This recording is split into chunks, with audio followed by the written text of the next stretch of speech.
everyone, and welcome to tonight's debate. On this, the very day of Trump's inauguration, we want to ask a very simple question. Do we welcome Trump 2.0? To answer that question, we have an all-star panel of debaters. We have our very own Mary Harrington, an author and contributing editor here at UnHerd, Peter Hitchens of the Mail on Sunday, Aaron Bastani of Novara Media, and of course James Orr, who has skipped out on the inauguration tonight to be with us, so we're very grateful to have them all here. This episode is sponsored by Lumen. Lumen is the world's first handheld metabolic coach. It's a device that measures your metabolism through your breath, and on the app, it lets you know if you're burning fat or carbs and gives you tailored guidance to improve your nutrition, workout, sleep, and even stress management. All you have to do is breathe into your Lumen first thing in the morning, and you'll know what's going on with your metabolism. Lumen will tell you if you're burning mostly fat or carbs, then Lumen gives you a personalised nutrition plan for that day based on your measurements. You can also breathe into it before and after workouts and meals, so you know exactly what's going on in your body in real time, and Lumen will give you tips to keep you on top of your health game. It can also track your cycle, as well as the onset of menopause, and adjust your recommendations to keep your metabolism healthy through hormonal shifts, so you can keep up your energy and stave off cravings. So, if you want to take the next step in improving your health, go to lumen.me/unheard to get 20% off your Lumen. That is lumen.me/unheard for 20% off your purchase. So the motion, this House welcomes a new Trump era. Well, I'm very glad it was framed that way, because I suspect that a lot of us here might not welcome Trump, the person, back to the White House. But I think what we're going to be talking about this evening is Trumpism.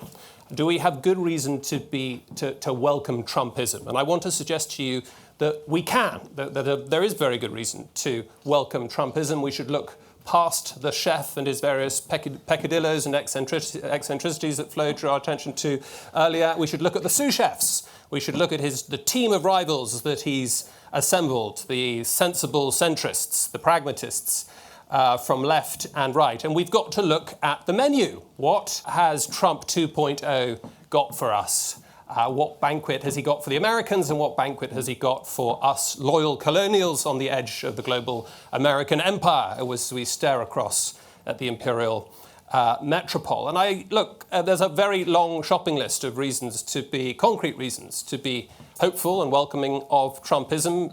Far too long a shopping list for me to go through in the 2.5 minutes that are left to me. But let's just look at the main ones. Foreign policy. I think Trump's instincts in 2016 were broadly spot on. China needs to be de-risked. It's eating the West's lunch.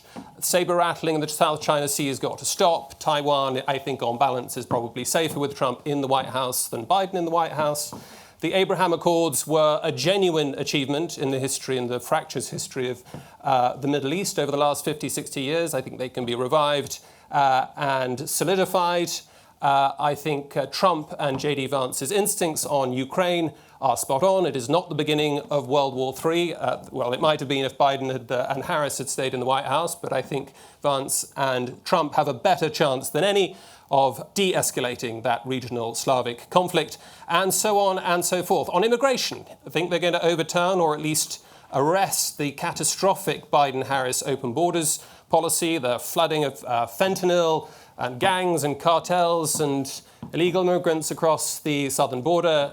Trump has just declared a national emergency. We'll have to wait and see whether he stems the tide at all, but I think the chances are far better than they would have been with Harris and Biden, who were simply willing to import Democrat voters by their millions and fly them all around the United States. On environment, climate, we're going to see some climate realism and not the climate catastrophism that has characterized the last 4 years and infected a lot of Western thinking about climate. No doubt they will withdraw once again from the Paris Agreement. They are striving for energy independence, which I think we should be too. I think it's in the national interest to be able to generate our own energy, especially if we can, which both the Americans can and we can. What else? The judiciary. I think this is a good era, is going to be a good era ahead for constitutionalism, for justices to be appointed to the federal judiciary and to SCOTUS, who will preserve something approaching the intentions of the founders. On trade, I think we've basically there's a good story to be told on trade, depending on how aggressive the tariff regime is going to be. Trump, I think, is going to use those threats of increased tariffs for good in the national interest, and broadly speaking, he's going to be able to counter IP theft, he's going to be able to counter the dumping, he's going to be able to counter currency manipulation through through tariff tactics. What else? DIE is going to die. DIE is going to die.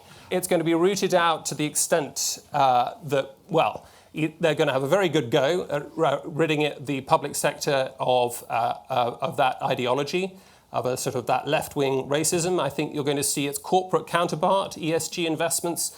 Those are going to be slowed down. I don't know if we'll see executive orders on that front or not, but that whole an attempt to sort of depoliticize the public sector and depoliticize the corporate sector. They've not got a magic wand. It's not going to be solved overnight, but the sort of spiraling ideological capture of America's institutions will be slowed, even if it's not going to be reversed. Britain, why is it good for us? Well, we've seen early on we are loyal colonials of the 51st state, as I said, and even now, at this stage, there are promising signs on the surrender of sovereignty to Chagos, to Mauritius. There may well be some interesting things going on behind the scenes there. There is a credible prospect of a UK-USA free trade agreement. That doesn't look nearly as remote as it did under the Biden-Harris administration. And we've seen over the last few weeks the intervention of the first buddy, the buddy-in-chief, Elon Musk, doing all sorts of important things in this country on free speech and the grooming gang. So for all of those reasons, I think we should be cautiously optimistic and welcoming of Trump 2.0. Things that I noticed particularly were, you must always, I think, take seriously the attitude of people closest to a person when you try and judge them. With the amazing outfit worn by Melania Trump, which included a hat strongly resembling the Israeli Iron Dome, and very, very effective in keeping the 47th president away from her. And that, at least, was the way I read it. And also the new vice president, whose name, does it rhyme with pants or does it rhyme with trance? Does anybody know for sure? But he who not long ago was actually equating his new boss with Adolf Hitler, has now adopted a very, very long red tie, which he displayed to great advantage while man-spreading in the vice president's seat at the inauguration.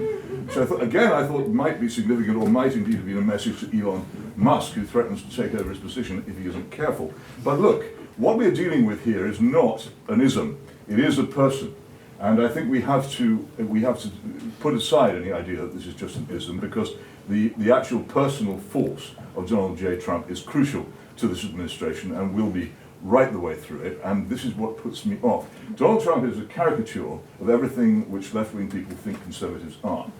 He is exactly he's coarse, he is ignorant, he doesn't read, he has no historical knowledge, he speaks openly and has spoken openly of prosecuting his opponents and then yelped like a dog when the same procedure is turned against him by his opponents. He's even threatened to execute his own chief of military staff. Astounding behaviour. He manages to suck up to various bodies. I'm always horrified by a moment when he said, "Oh, you Christians, I'm really glad you Christians, I love you little Christians," because it gave me the creeps. And also because I don't think he is one, and was struck by the behaviour of his sort of personal chaplain, Billy Graham's son Franklin, who at one stage took him to task for the incessant filthy language in his speeches, which Trump immediately rejected as a criticism. The man is not a Christian, as far as I can see, nor do any of his attitudes come from a Christian or a conservative base. He is a coarse bully, and this is the most fundamental thing about him, and it's necessary to say so, however conservative you may be, however much you may rejoice at his renaming of the Gulf of Mexico as the Gulf of America, or his apparent intention to seize the Panama Canal, I'm not quite sure how, and his amazing plan, simultaneously to reduce inflation and to spend untold billions on making the United States once again the militarily strongest country in the world. This level of illogic and drivel is not surprising from someone who eats children's meals as a habit, and whose personal life, I have to say, simply doesn't bear examination, so I won't examine it. I am astounded, absolutely astounded, that many American people who I know, and now people in this country, have allowed a sort of power worship and a belief that he is some sort of deliverer from wokeishness and liberalism to overcome what ought to be a natural distaste for someone who is an absolute threat to the rule of law, to free society, and to every form of goodness which conservatives actually supposedly support. So I think you really should oppose this motion and be very sorry that such a person now occupies such a seat of power. Thank you. I scrolled the inauguration on the train and caught snippets of it. I'd like to respectfully, very respectfully, because I'm a huge fan, Peter, disagree with Peter on Donald J. Trump as a conservative. I don't think he's a conservative. I welcome the Trump era, not because I think it's going to be a particularly conservative era. It's certainly not fascism. It's not even really conservatism. It's mercantilist in a very 19th century sense. And I think most of the oligarchs standing behind him, the big tech guys, very, very, to some people ominously in the photograph behind him, would see themselves very much as sort of buccaneering entrepreneurs in the 19th century mercantilist age. You know, they're hungry for a new Gilded Age, and which I suspect Aaron is probably not very keen on, and I have mixed feelings about. I'm honest about that. However, I have a great many reasons to welcome the Trump era. And it's not just because he's not a progressive. He's fundamentally a liberal, Donald J. Trump. Yes, he's coarse. Yes, he's a caricature of a certain type of Americanness, and that just is what it is. But he's human. He's not the swarm. He's not the managerialist swarm fronted by a dead-eyed, shambling, and adrenochrome hopped-up golem. You know, I think this is even on that basis, it's an improvement to have Donald Trump. And furthermore, I think we in Britain should welcome the Trump era because fundamentally it forces us to choose. We've been hedging our bets since the end of the Second World War about who and what we are. We've been sat here in this weird little intersection between our near abroad in Europe, between our Commonwealth, and between our cousins across the Atlantic. And the fact that Donald J. Trump has made it very clear that he's no longer going to be America the global policeman anymore is finally going to force us to choose. And we have to decide which one of those things we opt to be. And I think it's time for that. Because we're at the point in Britain now where the managed decline is not even really managed or manageable anymore. And my sense about the English at a deeper level is that fundamentally we've always been a seagoing people. We've always been an outward-looking people. I mean, we were invaded multiple times by seafarers, and that's in a sense who we are. And the fact that we're stuck on this little island at the moment, curtain twitching at each other, is fundamentally toxic for us. We've turned in on each other, and we're in the process of sort of reporting and pettifogging each other to death. It's an absolute nightmare. It's a disaster. And so fundamentally, I think I welcome the Trump era because it gives us an opportunity to reorient ourselves outwards across the sea back towards the Anglosphere and actually to think, why not Greater Britain? Why not make the Anglosphere great again? Why not reorient ourselves back towards the greater English diaspora, which it's in Canada, it's in Australia, it's in New Zealand, and it's in America. And Donald Trump very clearly, and a great many of the people around him very clearly feel a deep affinity with England and would like to deepen the relatedness with England. At the level of sensibility, fundamentally, I welcome the Trump era because it forces Britain to decide which way we're going to jump. Are we going to orient ourselves towards that with all of the implications that will have? It brings an unknown future, but a great many possibilities, and I think a measure of hope and an opportunity to turn away from managed decline. And I think if we reject that and we hunker down in our rainy island and we turn ourselves towards Europe, we're fundamentally screwed. Things are only going to get worse. So I welcome the Trump era as a way of shaking ourselves out of that funk. Thank you.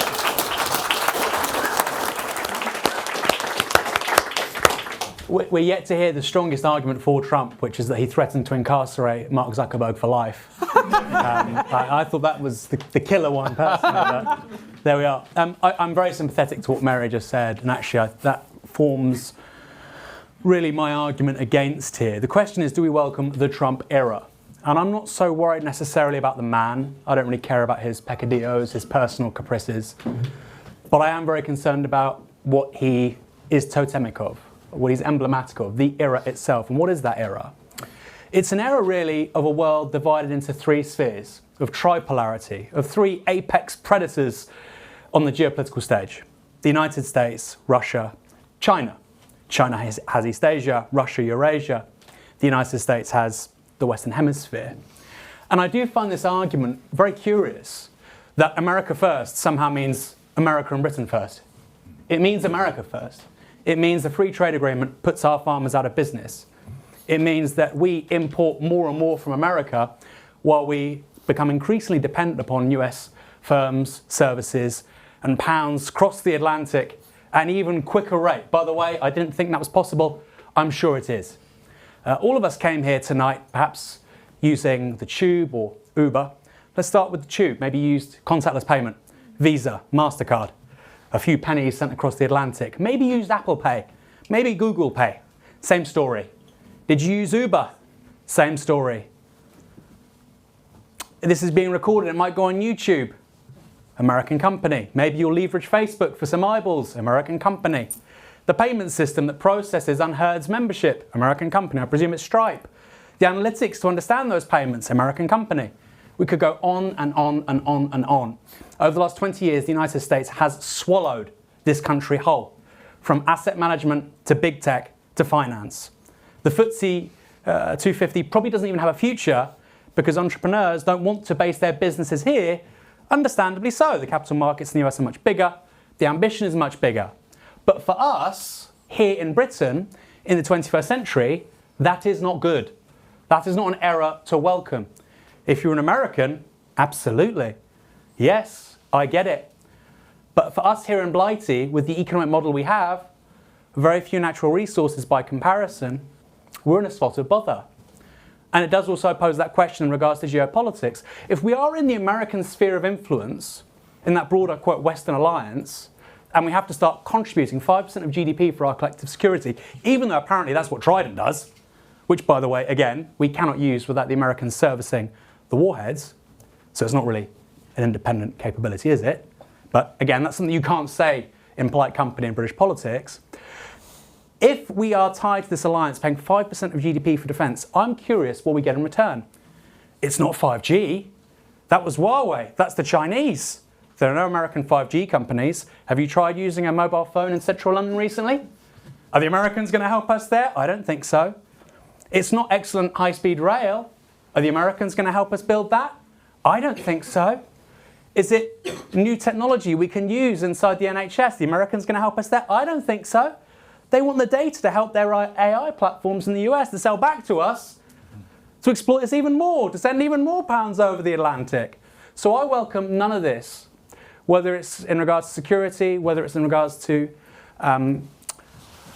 entrepreneurship and business, or whether it's in regards to culture. You know, for my entire life, we have had conservatives rally against the idea of us being a member of a European federal superstate.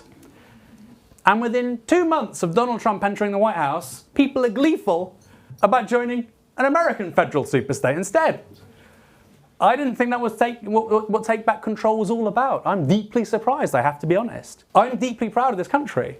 And I'm proud of it because it is a distinct entity from American empire, which is, be under no illusion, a foreign culture. It is not the same as here, as anybody knows who's been there. I look forward to being persuaded otherwise, but I'm almost shocked by the embrace of conservatives of Donald Trump and what this era in particular means, because there's nothing good about it, believe me. This is such proof of Trump's multiplicities that in a debate about whether we should embrace the new era of Trump, we have had 4 completely different perspectives on the man himself. That idea there of the kind of 51st state is one that we've written a lot here at UnHerd, and one that feels like it's a fruitful place to start. Perhaps, James, I could hear your thoughts on that, because you're the one person who didn't mention the idea of England becoming a kind of vassal state of the US. Well, thank you. It's something that has concerned me for a long time. I'm a passionate Brexiteer, have been since I was a teenager, and I share to some extent Aaron's concerns that we didn't win back political sovereignty from Brussels only to surrender our cultural and economic sovereignty to Washington, Silicon Valley, and the Ivy League. So, I mean, it's a point well taken. But we are where we are. And the question is, do we welcome the Trump era as opposed to any other kind of era? Would things be radically different if Kamala Harris was being inaugurated today, vis-a-vis our increasing vassalage with respect to the United States? No, I don't think so. What we would have had is, certainly we had in Biden, is an administration that was actively hostile to our interests, that thought nothing of denouncing Brexit almost on assuming office in the case of Biden and championing his faux Irish credentials and beating them over the head with us. So look, and it would be great if we were capable of setting up a UK equivalent to Uber or a UK equivalent to Strike, but we simply haven't, for reasons that have got nothing to do with the United States. We haven't reindustrialized, and we haven't, as it were, worked out how to get on our own 2 feet. We need to worry about that. But for the time being, we are in a world that is roughly divided, as Aaron described, and the choice is between an aggressive Russia, a hostile China, just as hungry, if not hungrier, for our assets and national jewels as America. And we are where we are, and we have to work out where our loyalties lie. And for now, I think the loyalties lie within the beating heart of the Anglosphere, which is Washington, D.C. Peter, do you believe that there is a kind of cross-Anglo project that kind of seems to be being described there by Mary and James, that there could be some sort of cooperative future in which England is not just a sidelined state, but rather one who feels equity with the United States? Good Lord, no. Hardly anybody in the United States has heard of this country. Many people in the United States don't realise that English comes from England. I'm not making this up. I lived there for 2 years, and it was one of the most fascinating parts of my education. They simply don't know anything about us or care anything about us. It's a fascinating historical fact that the British nuclear deterrent was developed not to deal with the Russian threat, but because Ernest Bevin came back from Washington, D.C., where he had been thoroughly done over by the then US Secretary of State James Burns, and he marched into the cabinet and said, I'm not being treated like that again by the Americans. We must have our own nuclear bomb with a Union Jack on top of it. So we promptly built one. It was an anti-American weapon. That's why we have it at all. Of course, it doesn't work anymore.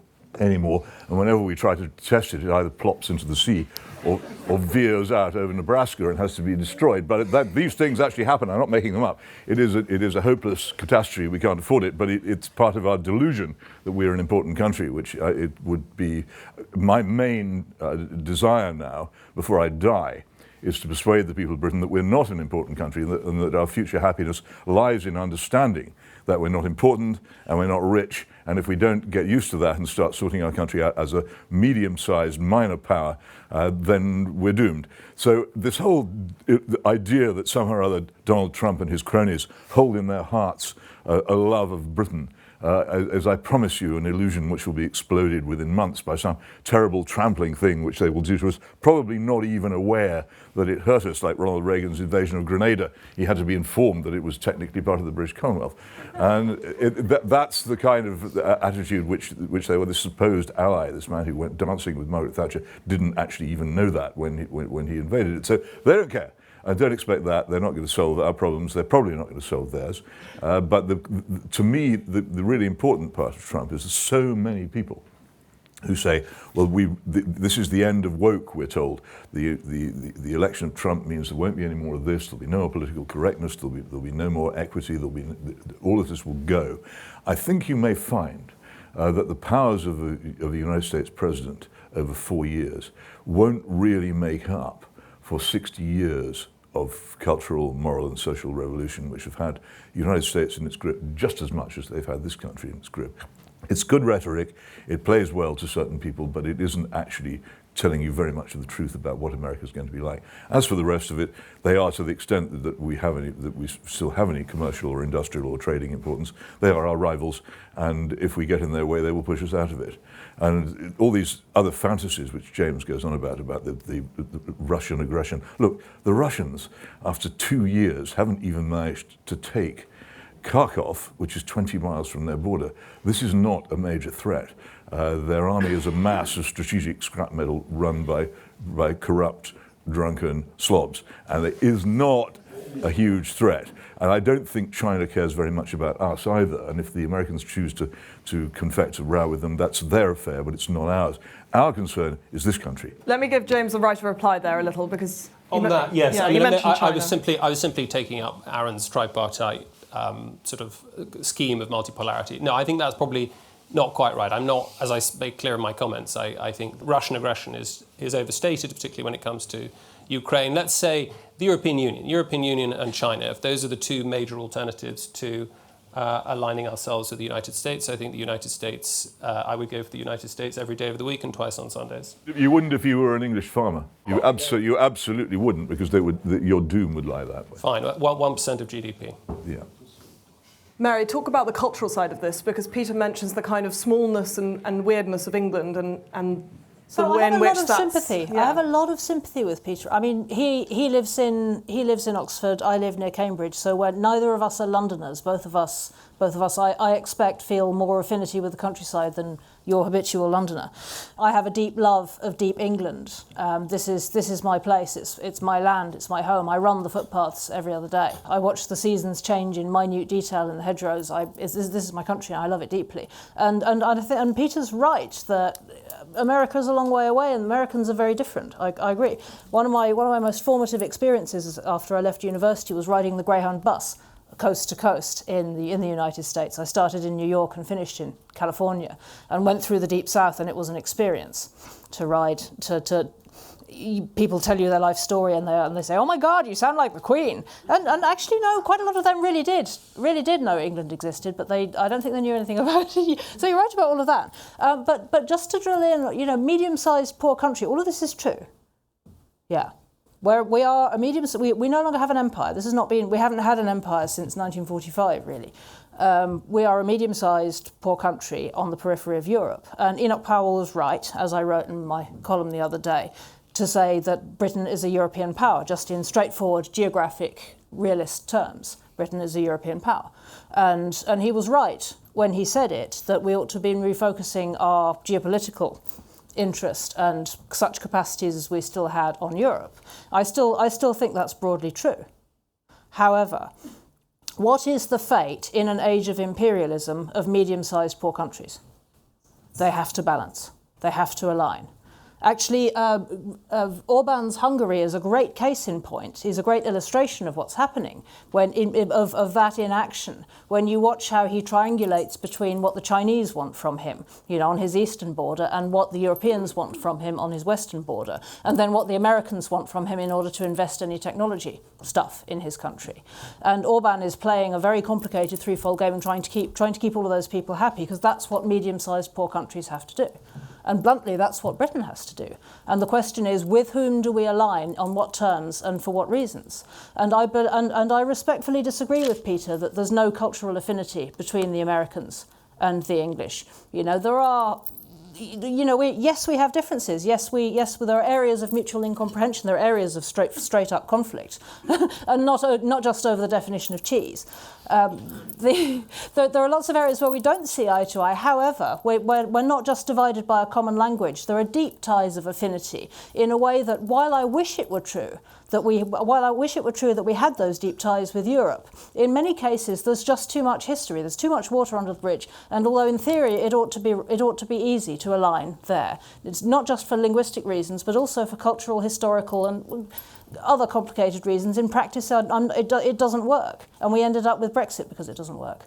And so I'm saying I agree with James that we are where we are, and we have to align where there's a door at least slightly ajar for us to do so as a medium-sized small country. And I think that's what we should do. I think it's time then to bring Aaron in, because that is the question. What is the alternative for Britain if not to align with the interests that lie with America? Where else can we look? Well, I agree that the European Union's a dead end. I say, why not Angevin 2.0? Us and the French. 130 million people, you've got nuclear power, you've got outstanding technological base, you've got very educated people. I say that only half joking. We've talked about Russia. Russia has, 145 million people. Yes, profound resource base. But the European countries are still remarkably impressive. The great tragedy of the European Union is that the political leadership was established by the Germans. Yeah. The last people you'd want to do it. And I remember speaking to a really tremendously smart Marxist scholar from Canada, Sam Gindin, years ago. He's passed away now, him and Leo Panitch. And they wrote a book about the making of global capitalism. And they said the fundamental finding we have over the last 100 years is that whenever the German bourgeois are called upon to have some kind of position of leadership within European affairs, they fuck it up. And they said this before the Eurozone crisis. Well, at the sort of beginning of the Eurozone crisis. This was like in 2011. So very, very pertinent words. So I'm not for one moment suggesting that our future is with the European Union. I don't think that. But I do think that collaboration, collective security arrangements with other European nations, principally France really, I think is a very intelligent way to proceed. I would just simply open the floor up to the question, if we were to be in an alliance with the United States, what do we get out of it? I'm really curious, what do we get out of it? Tomorrow, if we decide to develop our own independent nuclear capability without Trident, Washington would behave rather nastily to us, especially with President Trump. I can foresee a world where we have Mossad-style street assassinations of BAE engineers because we've tried to do something a little bit, a bit unacceptable, unpalatable to Washington. So, and I say this seriously, that is the world we're now entering. It's a very hard world of realpolitik. And I think this idea that somehow, the Americans are going to keep a soft spot for us just because, we're the Brits, in a way, I feel like that's a luxury belief of the last century. I just don't think it's true anymore. I don't think we're in that world anymore. Can I have a very brief Yes. comeback to that and what's also been said? In John le Carré's, in many his best book, A Small Town in Germany, one of the characters is a chargé d'affaires in the British Embassy in Bonn. And he says, in a deep late-night conversation, I'd rather be defeated than neutral, which is an extraordinary opinion, but it certainly is and was held by many British people for many years. I would rather be neutral than defeated. I envy two countries more than any others on the planet, Switzerland and Japan, which have managed to align themselves to themselves while having cooperative relations with their neighbours and the great powers, without tying themselves too deeply into any federation, organisation or alliance. I think it's an intelligent position to take. I think we have the geographical position, we have the huge cultural legacy, we have the land and the resources and the ability to recover, which would enable us to behave like that. But we will insist on tagging along things. We were actually, and that's one of the reasons why I took no part in the referendum, we were actually rather conveniently half in and half out of the European Union. We're now half out and half in. But it neither is satisfactory, but it's perfectly possible not to be fully coordinated to these things, just as it's perfectly possible to have friendly relations with the United States without being their subject. And the French, again, give us an example of this. You can be a European power without being the bootlicking lapdog of the United States, which we have pathetically become. So there are other options than all one way or all the other way. And an intelligent, well-run country, conscious of its true position, would pursue them. In your opening statement, Peter, you mentioned that you felt that Trump perhaps didn't respect democracy as much as you might like, and would potentially persecute his enemies, or at least had promised to. He said he would. If he came to power. I just want to ask James to respond to that, because your opening statement was about the fact that Trump has around him these people who will be good advisors, give words of wisdom. But do you think he himself respects democracy? Well, look, America's a constitutional republic. I don't think there's been an uncontested presidential election for at least 3 or 4 cycles now. I think Trump, in the end, abided by the outcome of the 2020 election, even if he didn't accept it. There was lawfare against both sides. I don't think he's a model Democrat by any means at all. He's an America First politician. He's going to be acting in the national interest. Do you think that matters, really, is the question? Well, do I think that democratic norms are going to be eroded over the next... over Trump 2.0? No, I don't see any reason to think that. I think the Supreme Court is still pretty resilient on that front. I don't see any cause for concern on the horizon. I think we're going to see in this new administration Trump shift. There was the ERA by Fiat as well, don't forget. The Equal Rights Amendment, Joe Biden. Oh, yes, the 28th Amendment, that's right. Well, that's right. Biden's final flourish was to declare... In a blog post. Was to declare in a tweet that the 28th Amendment had now been ratified by presidential fiat. So, look, yes, I mean, it plainly cut both ways. I think what we're seeing, though, is a transition from Trump as sort of anarchic, chaotic, disorganized CEO up against the contra mundum, or at least contra the establishment in the first administration, to something like a slightly more emollient chairman figure who is willing to entrust quite significant swathes of public policy to people who, who hail from the left and from the right. In fact, I don't think there are really any Conservatives around the cabinet table at all, but I think it will be one of the more effective cabinets that we've seen for quite a while. I think Biden's cabinet met maybe twice, 2 or 3 times in the course of the last administration. I don't think that's going to be the case with Trump 2.0. I think there are some significant, interesting, talented people who've been chosen not from ideological concerns or not on the basis of contingent physiological characteristics, but because they are seasoned professionals, they have a successful track record in business and in the military and whatever. They care about America. They've been chosen on that basis, and I'm quietly optimistic that they'll bring about positive changes for the American Peter's practically people. fallen off his seat with the eagerness to respond. So I'm going to respond. Through the chair, Madam Speaker, I am astounded to hear you so complacent about Mr. Trump's behaviour in January 2021. And there doesn't seem to me to be any doubt that he sought to overturn the proper lawful result of the election. And what's the and this basis? is the view of his own vice president. So you'd think it was probably quite strong.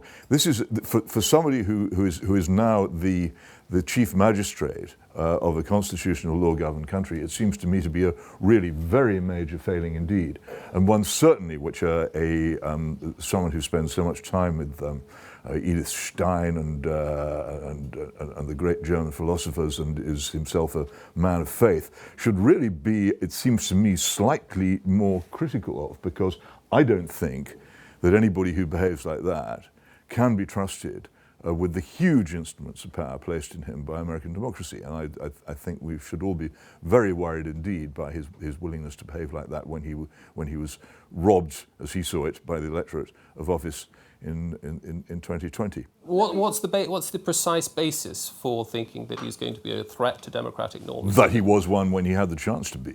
That there is a crucial part of all democracy which is called loser's consent. If you lose an election, if you take part in the democratic system and you lose an election, then you accept and you concede and you step down. And he didn't do that.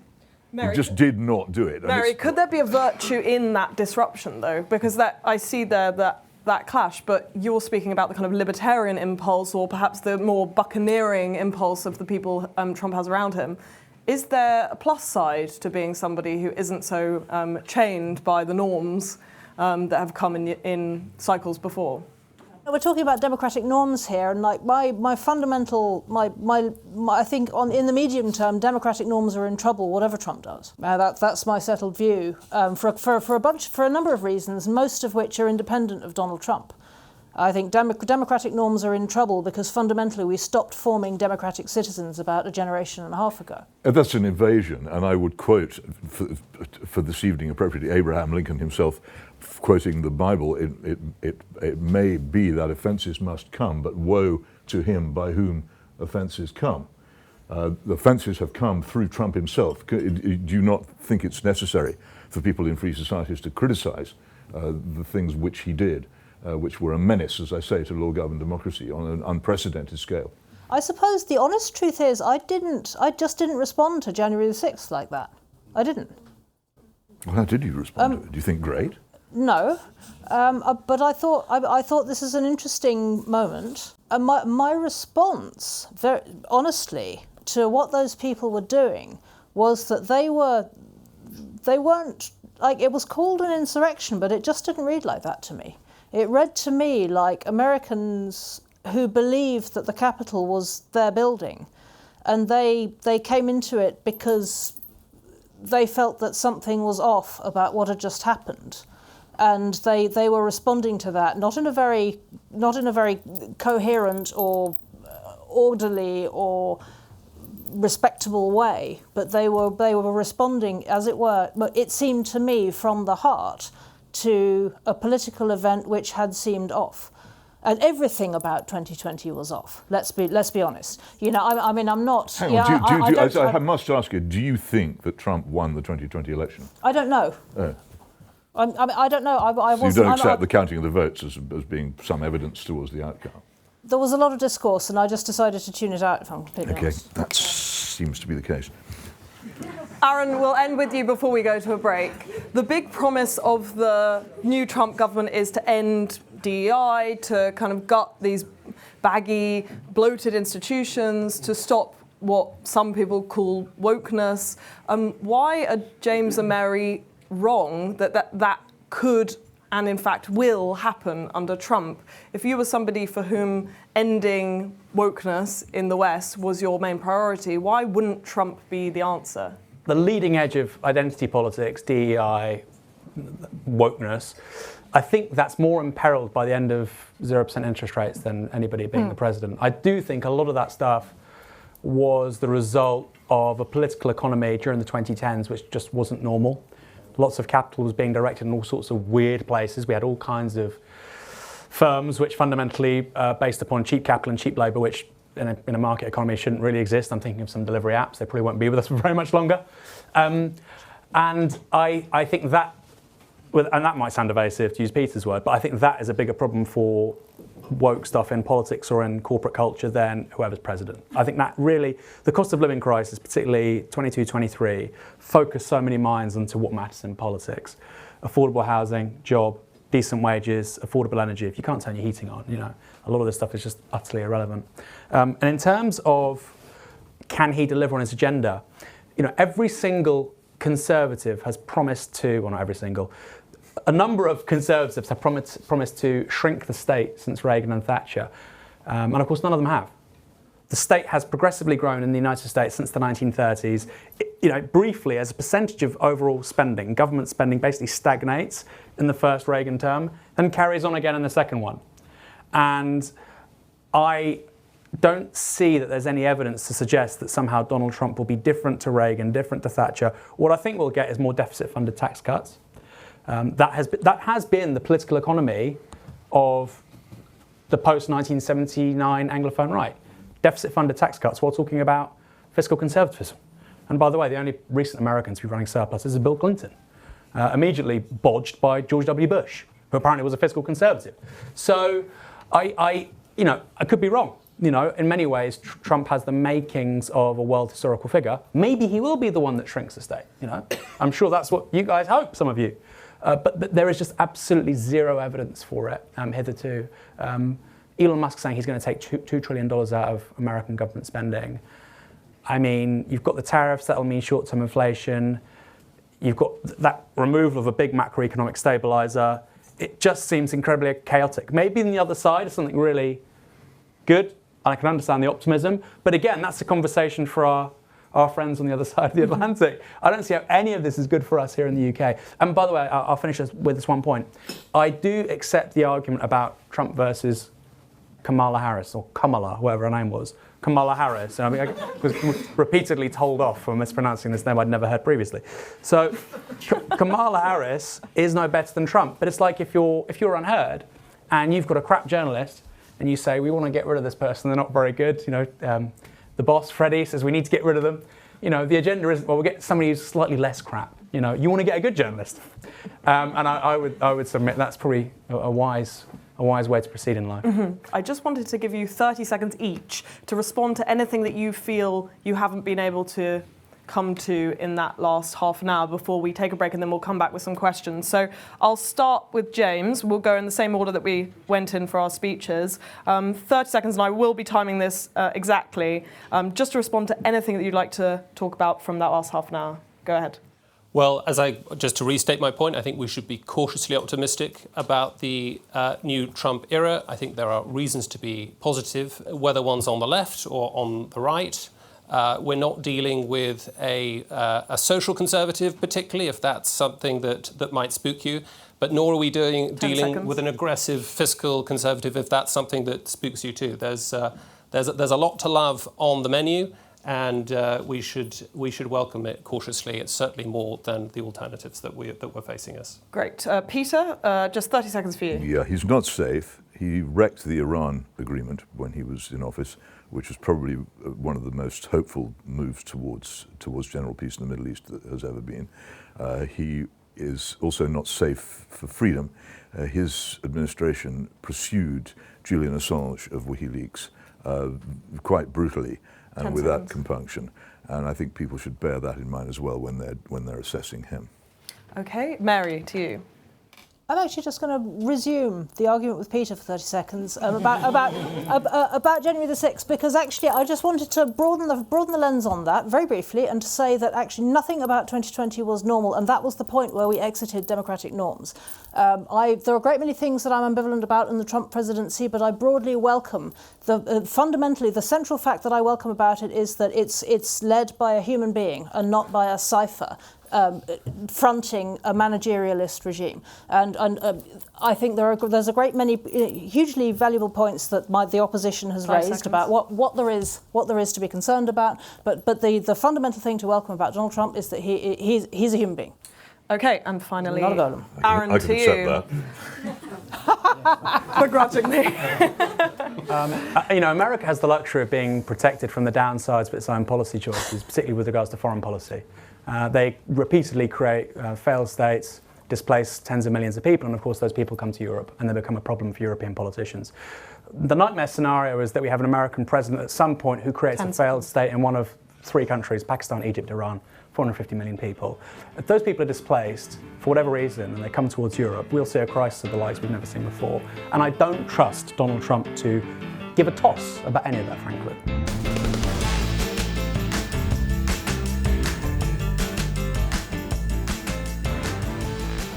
Isn't Trump's denial of global warming completely catastrophic? I just wondered what the panel's views were on the comments by Biden, Biden's last warning that there's an oligarchy being created in the country. Seems rather ironic that it's because the US has always been run by some sort of oligarchy of the rich and powerful and business. Just wondered what your comments were on that. Great. So we've got climate change and the oligarchy. Who would like to come in first? James? I've no idea what his views are on climate change, but look at what he does rather than what he says. In 2016, he ramped up the fracking industry and the natural gas infrastructure in the United States to such an extent that the United States saw the sharpest drop in carbon emissions of any country on the planet. And given that it was one of the major contributors to carbon emissions, that's no mean feat. Now, did he intend to do that? Did he do that because he was panicking about climate change? No, probably not. But were the net effects of his policies beneficial in terms of addressing the climate crisis? Yes. You're right that Trump has, well, I don't know what his views are on the climate, but fundamentally climate and carbon emissions is a wicked problem. There is as yet no evidence that it's possible to decouple carbon emissions from economic growth or economic throughput at all. If you want to be poor, the way to do it is to cut carbon emissions. If you want to grow, the way to do it is to increase carbon. I mean, it's not guaranteed that increasing carbon emissions will grow, but you won't be able to grow unless you do it. Even you can cook the books by moving them overseas and do various things to scam it. But fundamentally, the Green Revolution, as far as I can make out, is just a way of cooking the books. It doesn't in any way fundamentally, irreducibly lower the rate of carbon emissions. So, in that invidious situation, that unhappy reality that we face, no politician is really going to say is going honestly to say, I plan to make my country poorer. Some are in practice doing that at the moment because they're outsourcing the manufacture of solar panels to China, or trying various other things in order to decarbonise, or crippling their own energy security in order to try and decarbonise because they think it might be possible. Fundamentally, I'm pessimist on this. I think the only way we solve the carbon crisis is by just going through the crisis.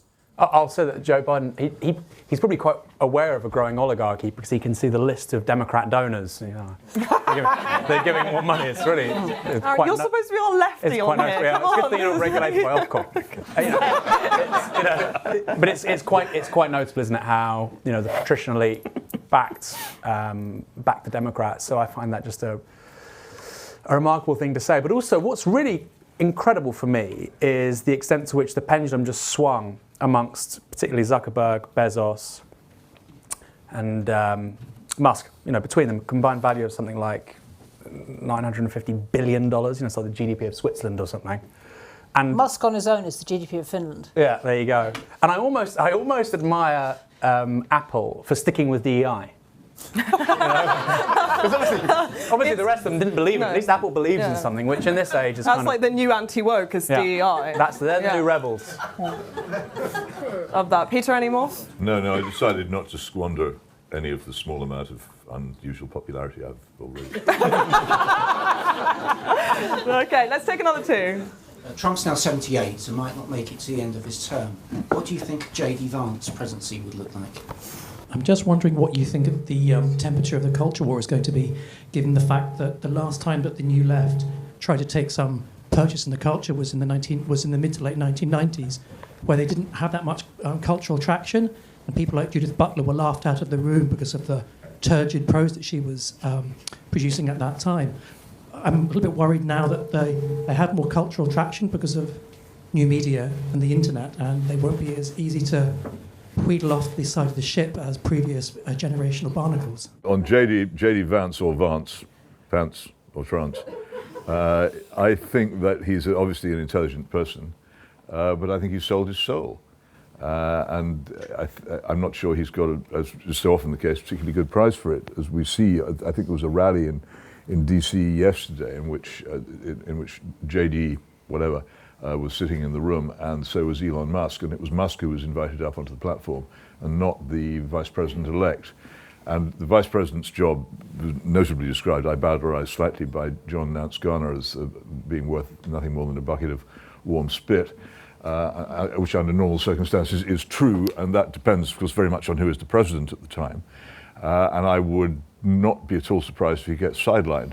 I think he's too intelligent and too thoughtful to be a major part of this administration, which is going to be neither intelligent nor thoughtful, but it will be cunning and thoughtless, which is the kind of administration I fear.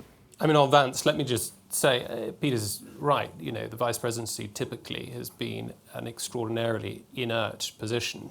That's not the case now, though. This is only the second time in US history that a vice president has been, as it were, taking office with, as it were, the prospect of stepping into the top job in 4 years' time. And I don't think there's any real doubt in Trump circles, for all of the budding affair with Elon Musk, that J.D. Vance is the future of Trumpism, that he is the Donald Dauphin. He's well ahead in. He's the prime contender. What do you think the Vance presidency would look like then? Well, I think. Look, it's easy to be cynical about Vance. I think, but the truth of the matter is that he decided to run for office because long after he changed his mind about Trump, the willingness to change one's mind is the only sure sign that one's got one, and he was convinced that all of the agonies and neuralgia that he documented so beautifully in Hillbilly Elegy in 2016 were at least being considered and addressed, or attempted to be addressed, by the Trump administration. And that's why he ran for the senatorship of Ohio, and that's why he has been fighting pretty hard on the Senate floor and making himself comfortably the least popular senator of all of them in defending Trumpism and proposing it as the future of the new right. Did he change his mind, or did he just change what he was prepared to say in public? I don't think he actually changed his mind a great deal. If you read Hillbilly Elegy, it's a very reflective book, and it's a book that thinks that is hard to distinguish from the sorts of diagnoses, such as they were, that were coming out of the Trump White House in the first administration, and that have been better articulated and given a stronger, I think, more coherent intellectual underpinning in recent years, not least by Vance himself, but also by others on the left, like Orrin Cass, and on the right, like Patrick Deneen. So I think we're seeing a genuinely post-liberal turn on the right in the United States, and I think Vance is the obvious standard bearer, and I think in many ways he will be a better standard bearer for Trumpism than Trump himself. Mary or Aaron, maybe on how entrenched the cultural progressivism is in America, whether that's a kind of reality that Trump could bring forth the change that he's offering. I don't really have I'm cautious about pronouncing on America because I'm not there. But I think I share a sort of crypto-Marxist streak, when in your case not crypto at all, but in my case a desire to emphasise the importance of material conditions in the emergence of any given ideology. And I think there are facets of the wokeness that's plagued us for the last 20 years, or particularly the last 20 years, although it's been there kind of incipiently for longer than that. But particularly the sort of virulent modern form, I think, is downstream, as Aaron says, of funny money. And it's also downstream of digital dematerialization. So the dematerialization is not going anywhere. You know, we're stuck with that. The hollowing out of the middle class is not going anywhere. That's probably going to get worse. However, the funny money is going away. What in aggregate that's going to do to the moral language that people use to fight over resources, I don't know. But I don't think it's going to look like wokeness for much longer. You know, I think that tide is already turning. You know, those of my friends who are sort of farther out in the trend spotting reaches than I am, rather than a sort of boring middle-aged mother like I am, guess that the coming thing is not going to be the quote-unquote dissident right, which is already feeling a little bit old hat, and is going to be very much more like a kind of post-woke resurgent leftism, probably speaking to the emergent oligarchies that have been very much with us in this conversation this evening. That's quite hillbilly elegy, isn't it, in a certain way? Yeah, I guess, maybe. Aaron, is there hope for like a new resurgent leftist movement in America under Trump? Well, talking about America, I agree with what Mary said. I can speak with a little bit of authority about the UK. I think that's right. I think you're going to see a reprioritisation of class in these kinds of conversations politically. You saw that, you had a glimpse of that with Mick Lynch during the sort of wave of industrial action a couple of years ago. My colleague Ash Sarkar has a book out soon, next month actually, Minority Rule, which is it's an attempt to upset people and to mislead them as to what the book actually says. But you know, that's not like Ash. It could almost be, you know, like the post-woke manifesto. It's a critique of identity politics and how actually the identity politics of the left created an incredible tool for the right. You know, if you're going to always talk about grievance and victimhood, well, give that politics to demographic majorities and you literally can't win. And that's kind of what we're seeing now. That would be Ash's assessment in terms of the hegemony, really, of the right and the politics of victimhood and aggrievement.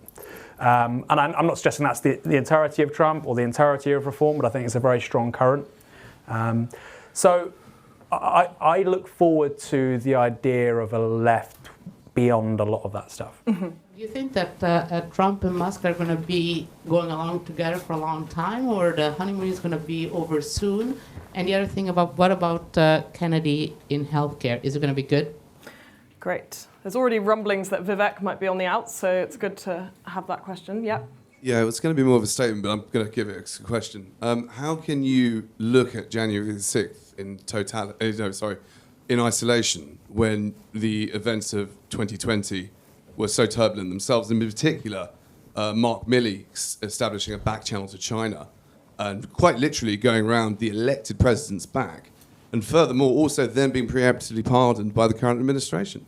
It seems like that totally is a compromise on the military rule taking over the civilian rule. Okay. Anyone for those? No. Not really.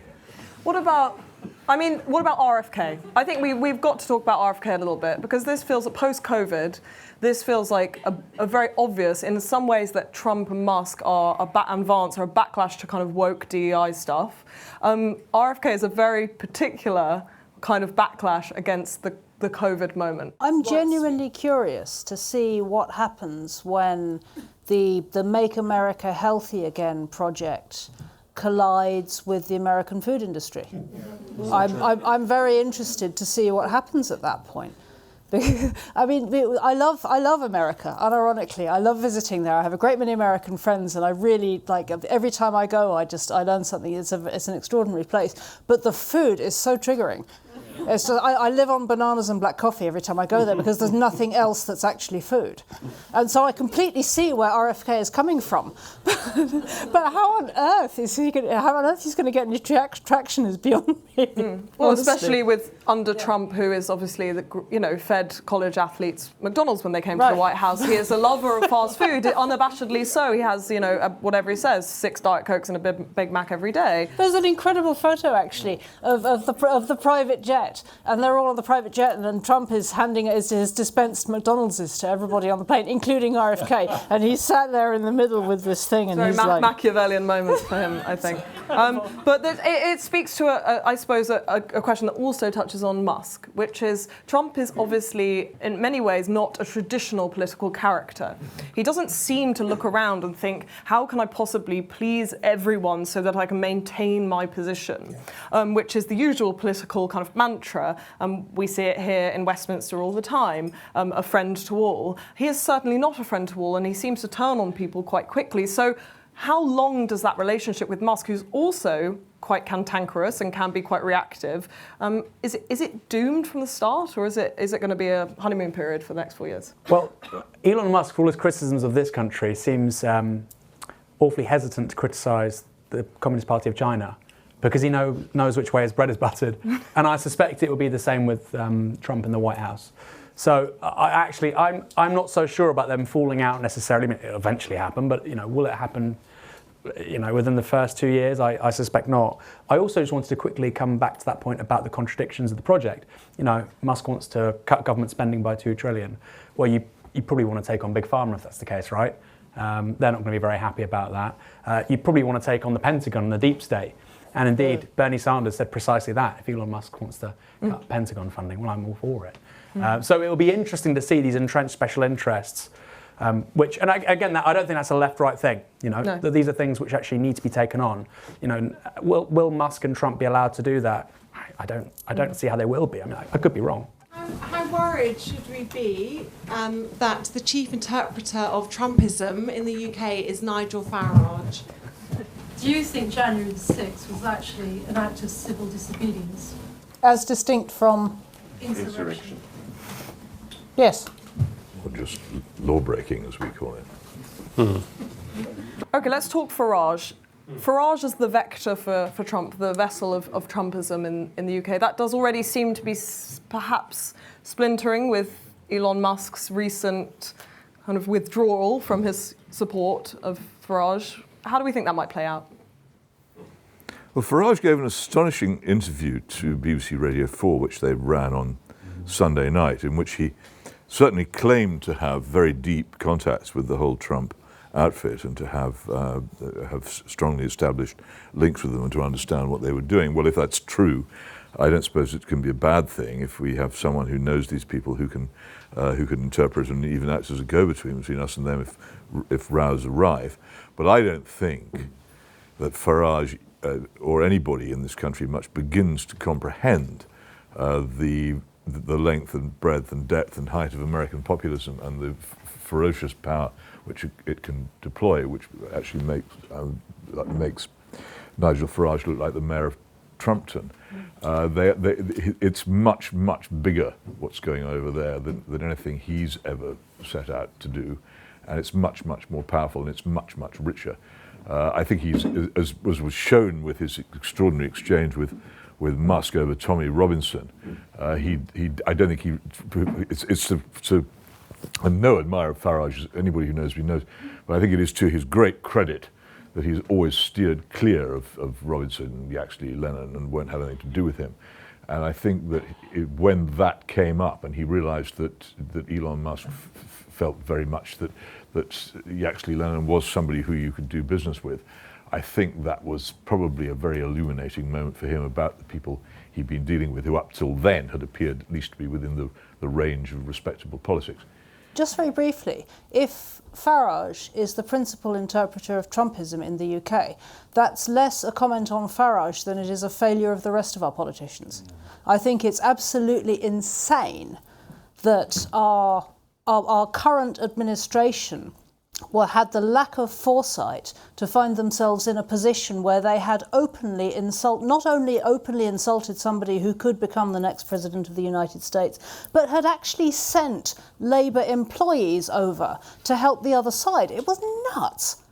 And now they're in this position where they're so wildly on the back foot, and they just didn't have to go there. They didn't have to do any of that. All they had to do was just weigh their words a little bit more carefully, weigh their actions a little bit more carefully. Think about the different ways this might go. It speaks to a short-sightedness, it speaks to an arrogance, it speaks to a pettiness, and it speaks to a lack of foresight, which I think is very damning about the standard of our politicians generally. And now, congratulations, Nigel Farage is the principal interpreter of Trumpism because nobody else bothered to build a relationship. You know, I think that's a damning criticism of everybody else. Yeah, well, I mean, I entirely agree. Our political class are just complete morons. It really. You said it so much more succinctly. No, it really is true. Like it really, and it transcends the left-right thing. They are really, they're really daft. You know, there was this great focus group after the winter fuel allowance was removed from 10 million pensioners, and somebody said, well, Keir Starmer keeps on saying, I'm happy to be unpopular. Why? Why not be popular? Why don't you want to be popular? You're an elected politician, aren't you? And this incredible wisdom from somebody who isn't a strategist or a pollster, and this really, I think, gets to the core of our present political class. And the only person who doesn't head that way by default is Nigel Farage. Now, I think his politics have changed, not just because of Brexit, but also by assessing the success of Trump. And there's a great line about why Trump wins. His coalition is family capital versus global capital, right? You're a small family business in the Midwest, you're up against the coastal elites of Goldman Sachs and big tech, although they're now all on side, forget that for a moment. And that's a very powerful message, and I think it's something that Farage has adopted wholesale. He keeps on talking now about small businesses, family businesses, and it's going to be a major, the petty bourgeois versus the professional managerial class. That is going to be the frame by which Farage tries to steal the Tory vote. And I'll finish with this about the media. We've just seen in the US the first internet election, I think. You had, in the final week of that election, I think, or the final 2 weeks, Elon Musk, Donald Trump and JD Vance all on the Joe Rogan podcast. Yeah. Now, it's quite possible... Don't forget Peanut the Squirrel. The squirrel, of course. I had forgotten. It's quite possible. I follow him on Instagram, so he's still fundraising, So, it's quite possible that, for all the efforts of Nick Robinson, BBC Radio 4, the news agents, blah, blah, blah, ahead of the next election, the final week, Nigel Farage does an interview with Joe Rogan, it gets 20 million views on YouTube, and it blows all the domestic media out of the water. And there's a part of me that thinks that our domestic political and media class are not ready for quote-unquote internet election. Mm-hmm. How? Should we look forward to it when it comes? Yes. Okay, before we end and take a final vote, I just want to do a kind of little experiment, which is to give you each another 30 seconds, but this time to imagine what things might be like at the end of the Trump era. So if we think forwards to 2029, what do you think America will be that it isn't now, or will things remain the same? How do you think things might have changed or not after 4 years of Donald Trump? Because, of course, if he does stick by the general legal precedent, this is the last time he will be president. So what would the final moments of the Trump presidency look like for America? I'll start with James. Well, I think a lot of the deep civilizational malaise that we find in America and in the West more generally is obviously not going to go away. But I don't think it's going to spiral at quite the same rate as it would have done in the absence of Trump 2.0. I think come 2028, the Democrats will be still in such a state of disarray and sort of incomprehension and a kind of state of diagnostic failure that I think JD Vance, as Trump's Dauphin, stands a very good chance of taking over. I think we'll see a relative degree of stability across the geopolitical landscape, as we did, to all intents and purposes, in 2020 on the 2 or 3 big fronts. On economics, I'm a lot more concerned. I think Aaron's right. I think we might well see a spike in inflation. I think it is very easy for this tariff game to go catastrophically wrong. But on balance, I think that we should be welcoming the Trump era a great deal more than the alternative. Okay, Peter, your final comments on the end of the Trump era. All my fears are economic ones. I think that it's combined with foreign policy ones, which we haven't really discussed. I think the world at the moment is in enormous peril, both from serious economic trouble in the Western countries and from the determination of the United States, and I'm not at all sure that Trump is going to end this, to start and maintain wars in places where they're completely unnecessary. Okay, Mary. So I think the two things the big question I have is he going to do what he says he's going to do? And the two big things to watch, I think, on that are, is he going to do what he says he's going to do on NATO? And is he going to do what he says he's going to do on mass deportations? Because if both of those things happen in anything like the way it's been indicated that the Trump administration wants them to happen, and on anything like the scale that's been talked about in election campaigning, then by the time we reach the end of the Trump presidency, we're going to be living in a completely new world. And finally, Aaron. I think if he continues the same path as shrinking the state Conservatives have adopted since the end of the 1970s, the US will experience some kind of debt crisis. But that's why this shrinking the state thing really matters. And I think between now and the end of this decade, I think the whole West is facing, not existential, people love to really camp these things up, but I think we're going to have major, major problems with regards to deficits, demographic aging, and zero growth. We didn't even get on to dollar. To de-dollarization. For another night. There are luckily many more nights. In fact, 4 years worth of nights that we've got ahead of us. So the final question, of course, is to all of you. Does this House welcome the new Trump era? If you do, please raise your hand now. If you do not, then raise your hand. Well, it seems that, begrudgingly or willingly, this House does welcome the new Trump era. Please thank Peter Hitchens, Aaron Bastani, Mary Harrington, and James Orr.